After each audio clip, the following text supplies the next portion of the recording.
5 लाख तक की सालाना आय वाले सभी आयकर दाताओं को 2,000 रुपए की छूट। 1,80,00,000 व्यक्तिगत करदाताओं को होगा लाभ। आयकर की दरों में कोई बदलाव नहीं। संसाधन जुटाने के लिए वित्त मंत्री ने अमीर लोगों पर सीमित रूप से आयकर अधिमार लगाने का किया फैसला। केवल उच्च आय वाली कंपनियों और व्यक्तिगत आयकर दाताओं पर लगेगा सरचार्ज। सालाना 1 करोड़ रुपए से अधिक कमाने वाले व्यक्तिगत आयकर दाताओं और 10 करोड़ रुपए की प्रतिवर्ष आय वाली कंपनियों पर लगेगा 10% का अधिमार। घर खरीदने वालों के लिए अच्छी खबर। आवासीय योजनाओं को बढ़ावा देने के लिए पहली बार घर लेने वालों को 2.5 लाख तक घर कर्ज पर ब्याज चुकाने पर मिलेगी कर छूट। सुविधा का लाभ न उठा पाने वालों के लिए ये छूट अगले वित्त वर्ष में भी रहेगी जारी। सीमा शुल्क, उत्पाद शुल्क और सेवा कर की दरों में बदलाव नहीं। चमड़े से बनी वस्तुएं, फुटवेयर, बहुमूल्य और कम मूल्य वाले रत्न हुए सस्ते। केबल टीवी देखना होगा महंगा। सेट टॉप बॉक्स पर शुल्क बढ़ा। रेशम के कपड़े और कोयला आयात महंगा। विलासिता वाली वस्तुओं जैसे कीमती कारों, बाइकों के भी बढ़ेंगे दाम। अब आप देश में पहले के मुकाबले अधिक शुल्क मुक्त सोना ला सकते हैं। महिला यात्रियों को 1 लाख रुपए और पुरुषों को 50,000 रुपए की कीमत तक नहीं चुकाना होगा शुल्क। रेडीमेड गारमेंट उद्योग, हस्त निर्मित कॉर्पोरेटों तथा नारियल जटा व पटसन से बनी टेक्सटाइल फ्लोर कवरिंग, पोत निर्माण उद्योग पर उत्पाद शुल्क में राहत। सिगरेट और सिगार पर विशिष्ट उत्पाद शुल्क बढ़ाकर किया गया लगभग 18%। निजी उपयोग के लिए खरीदी जाने वाली SUV वाहन हुए महंगे। आयातित मार्बल पर शुल्क हुआ 2 गुना।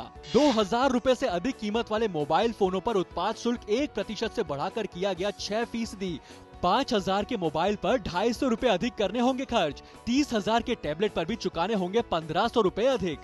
गैर कृषि उत्पादों के वायदा कारोबार पर लगेगा कमोडिटी ट्रांजैक्शन टैक्स। शेयरों की ट्रेडिंग पर टैक्स घटने से स्टॉक मार्केट को होगा फायदा।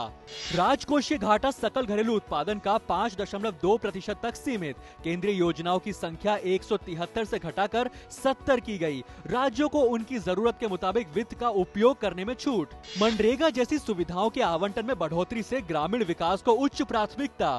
कृषि संबंधी ऋण का लक्ष्य 7 लाख करोड़ रुपए रखा गया। समय पर ऋण अदा करने वाले किसानों के लिए 4% के सस्ते ऋण रहेंगे जारी। खाद्य सुरक्षा को ध्यान में रखते हुए इस मकसद के लिए 10,000 करोड़ रुपए का निर्धारण। छोटे किसानों की ऋण की गारंटी के लिए नया कोष। ग्रामीण अर्थव्यवस्था को बढ़ावा देने के लिए राष्ट्रीय पशु मिशन की शुरुआत। सरकार ने घरेलू बचत को दिया प्रोत्साहन। 12 लाख रुपए की सालाना आय के लिए Rajiv Gandhi equity saving scheme को उदारीकृत किया गया, जिसमें पहली बार निवेशक को म्यूचुअल फंडों में तथा सूचीबद्ध शेयरों में निवेश की अनुमति होगी, जो लगातार 3 वर्षों में हो सकेगी। यूपीए सरकार के कार्यकाल के दौरान देश भर में भारत के गरीब व्यक्तियों के लिए प्रत्यक्ष नकद हस्तांतरण योजना आपका पैसा आपके हाथ होगी शुरू। 1,000 करोड़ रुपए की सरकार अंशदान से निर्भया निधि की स्थापना।